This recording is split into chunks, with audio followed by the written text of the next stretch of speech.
اسلام کا سب سے اعلیٰ درجہ کیا ہے؟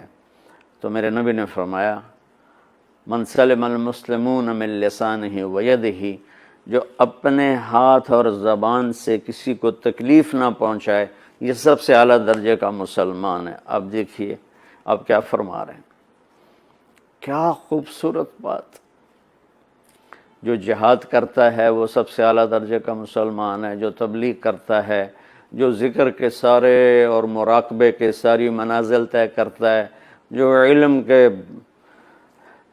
سمندر میں غوطے لگاتا ہے، جو راتوں کو اٹھ اٹھ کے روتا ہے، جو اتنے ہزار دفعہ یہ پڑھتا ہے، اتنے ہزار دفعہ یہ پڑھتا ہے، اتنے ہزار دفعہ یہ پڑھتا ہے، جو ہر سال حج عمرے کرتا ہے، نہیں، سب سے اعلیٰ درجے کا مسلمان وہ ہے جو کسی کو تکلیف نہ پہنچائے۔